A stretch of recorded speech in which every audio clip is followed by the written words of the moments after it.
د سجده تلاوت باره کې مکمل ویډیو زموږ عزتمندو په دې مختصر شان ویډیو کې بس تاسو ته د سجده تلاوت په حواله سره یو څو اهم خبرې شیر کوم. اوله خبره د سجده تلاوت طریقه، دویمه خبره د سجده تلاوت نیت، دریمه خبره چې کوم انسان باندې سجده تلاوت لازم شي او دې ته نه کوي قصدن پرېږدي آیا دې ګناهګاریږي او کنه. څلورمه خبره چې په یو انسان باندې ډېر سجده تلاوت لازم شوی دی، لستی شل دی دیرش دی، آیا دې یو ځل چې بس ودرېږي او بس بیا سجدې کوي په یو ځای باندې ټول سجدې کولی شي کنه. اکثر خلک وایي په یو نیت سره دا کولی شو کنه، نو آیا دا کولی شي او کنه. یو دا خبره او بله خبره سجده تلاوت چې ده کنه دا فرض ده یا واجب ده یا سنت ده یا نفل ده، دا څه شی ده. بله خبره ضروري خبره چې سجده تلاوت چې ده کنه دا کم وخت کې کولی شي او کم وخت کې نشي کولی. صحیح شو. یو دا خبره او بله خبره چې قرآن پاک کې ټوټل څو سجدې دي، نو دا یو څو خبرې دي، شپږ اووه خبرې دي. انشاءالله دا زه به تاسو ته په دې ویډیو کې کومه. ټیک شوه. اولې خبرې ته راځو چې سجده تلاوت چې دي دا په قرآن پاک کې ټولې څو دي. نو زموږ عزتمندو زموږ امام اعظم امام ابو حنیفه رحمت الله علیه په نزدیک په ټول قرآن پاک کې 14 سجدې دي ښه، او امام شافعي رحمت الله علیه په نزدیک په ټول قرآن پاک کې 15 سجدې دي.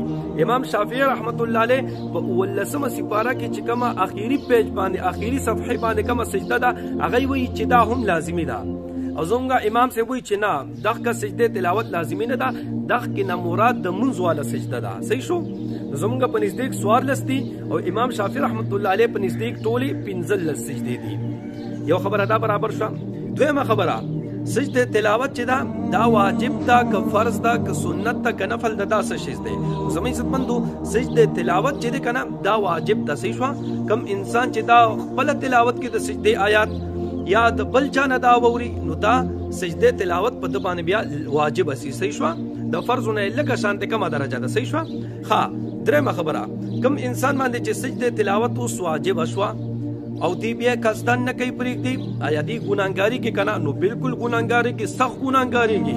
تاسو ته ما ویلي چې دا واجب ده کنه، او واجب چې انسان پرېږدي نو دا سخته ګناه ده ښه. چې څنګه وتر واجب دي، 3 رکعته وتر واجب دي ماسخوتن مونځ کې کنه، د هغې پرېښودل سخته ګناه ده کنه، نو دغه شانتې سجده تلاوت پرېښودل هم سخته ګناه ده. صحیح شوه. دا خبره هم برابر شوه. درېیمه خبره زموږ عزتمندو دا سجده تلاوت چې دی کنه دا کم وختونو کې کېږي او کم وختونو کې نه کېږي. صحیح شوه. دا خبره پکې لازمه وورئ.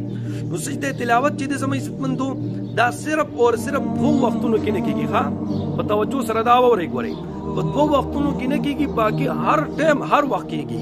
کم وختونه دي چې نه کېږي، کم وخت چې د سحر مونځ قضا شي، سحر مونځ چې کم وخت قضا شي نو دغه ټایم نوالي تر اشراقو پورې یعنی نور خاطه پورې دا 12 دیارلس 14 پنډو پورې وي، دغه ټایم کې نشي کولی. صحیح شوه. باقي د سحر مونځ نه بعد ډایرکټ کې څوک کول غواړي کولی شي ښه، سحر اذان نه بعد هم کولی شي بیا کولی شي.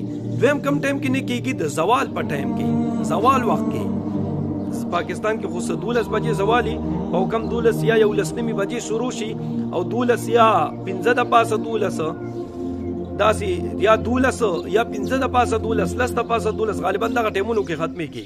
نو زوال په ټایم کې نشي کولی. دا 2 وختونه دي ښه. بیا واورئ سحر مونځ چې کوم وخت قضا شي دغه ټایم نوالي تر نور خاطه پورې نشي کولی، او دویم د زوال په ټایم کې نشي کولی، باقي هر ټایم کولی شي. مازدیګر مونځ نه وروسته هم سجده تلاوت کولی شي ښه. بعض خلک وایي چې نفل نه کېږي نو سجده تلاوت په څنګه کې؟ نو نفل بیا له خبره ده او سجده تلاوت بیا له خبره ده. مازدیګر مونځ نه بعد هم سجده تلاوت کېږي، دغه شانتې سحر مونځ نه بعد ډایرکټ که څوک کول غواړي نو بالکل کولی شي. صحیح شوه. دا خبره هم برابر شوه. اوس بله خبره د سجده تلاوت طریقه او نیت طرف ته راځو. نو نیت چې دی اول دا خبره کوو، نو نیت زموږ عزتمندو اصل کې د زړه نه دی، د زړه نه چې بس نیت وکړو چې د قرآن پاک سجده تلاوت کوم، بس الله اکبر دی وکړل، بس دا کافي ده. خو بیا هم که څوک وایي چې په خولې باندې کوو نو بالکل جایز دی، څه خبره پکې نشته ښه. په خولې باندې که څوک نیت کول غواړي په زړه کې چې کوم نیت دی دا په خولې ادا کې جایز دی. نیت داسې دی بیا نیت مې وکړو د زړه د اخلاصه سجده د تلاوت قرآن کوم، خاص د الله پاک دپاره محمد کاوي شریف بلور کوم. الله اکبر. ٹھیک شو. او که دې نه مساوه نه وایي بس سجده د تلاوت قرآن پاک کوم. الله اکبر. بیا هم صحیح ده. صحیح شوه.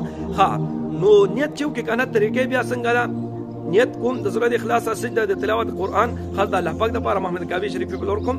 چې څنګه ولاړې کنه الله اکبر وای نو غوږونو ته به ګوتې نو وړئ پکې ښه غوږونو ته ګوتې وړل پکې نشته دی بس ډایرکټ په سجدې لځئ چې څنګه الله اکبر برانه شروع کوي سجدې سي ته چې ورسئ بس هلته به الله اکبر ختم کوي بس درې پیرې به پکې سبحان ربي الاعلى ووایي درې پیرې پنځه اووه چې څونه تاسو ویلی شئ درې پیرې سبحان ربي الاعلى به ووایي بس الله اکبر به کوي راپا به سئ اتحیات باندې چې کښېنئ که نه بس دا برابر شو اوس پکې سلام ګرځول هم نشته دی صحیح شوه او نه څه دعا بله شته دی بس درې پیرې سبحان ربي الاعلى ووایي او راپاسې الله اکبر بس تاسو سجدې تلاوت برابر شوه صحیح شوه او ګورئ یو سجده چې در باندې لازمه وي که نه یو آیت کریمه د سجدې تلاوت تاسو تلاوت کړی وي یا مو بل چا نه اورېدلې نو په دې باندې یوه سجده ده ښه په بعضې خلکو باندې یو سجدې تلاوت لازم شوي وي او بیا دوی دوه سجدې کوي د یو آیت کریمه په بدل کې به یوه سجده کوي دوه نه دي ښه که دوه در باندې لازم یې بیا بله خبره ده اوس په بعضې خلکو باندې بیا ډېرې سجدې تلاوت لازمي شوي وي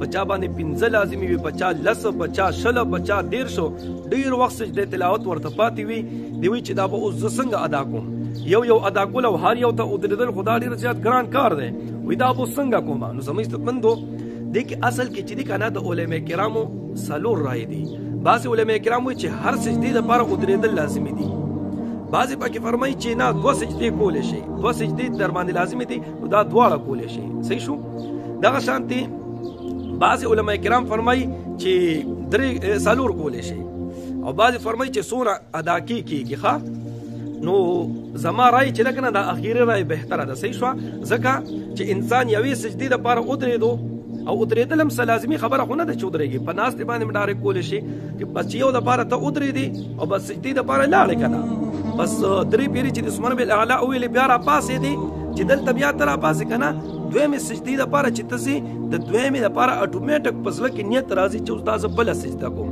چې دوه سجدې د برابر کې چې راپاسېدې الله اکبر سره تحیت باندې کېناستې چې درېمې ته ته ځې که نه اټومیټک په زړه کې د درېمې سجدې نیت خپله راځي چې اوس دا زه بله سجده کوم چې دا هم برابر شوه راپاسېدې چې بلې سجدې ته ځې اټومیټک په زړه کې خپله نیت راځي چې دا اوس بله سجده کوم دا به زه بله کوم دا سجده کوم نیت په زړه کې راځي که نه نو هر سجدې دپاره نیت خپل دی خو هغه اټومیټک راځي صحیح شوه نو چې څونه سجدې ادا کولی شي بلکل کېږي صحیح شوه که لس ادا کې شل ادا کې دېرش ادا کې بلکل ادا کولی شي څه خبره پکې نشته صحیح شوه خو زموږ عزتمندو کوشش کوئ چې دا سجدې تلاوت چې دي دا ځان ته جمع کوئ ما چې څنګه په تاسو باندې سجدې تلاوت آیت کریمه مخې ته راځي بس ډایرکټ سجده کوئ او د سجدې تلاوت دپاره ودرېدل لازمي نه ده زموږ عزتمندو بس چې څنګه تاسو د سجدې تلاوت آیت کریمه تلاوت کوي که نه بس دغه آیت کریمه په ځای باندې پرېږدئ قرآن لږ شان دې بند کړئ بس یو سیټ ته په ناستې باندې ډایرکټ په زړه کې نیت وکړئ سجدې تلاوت کوم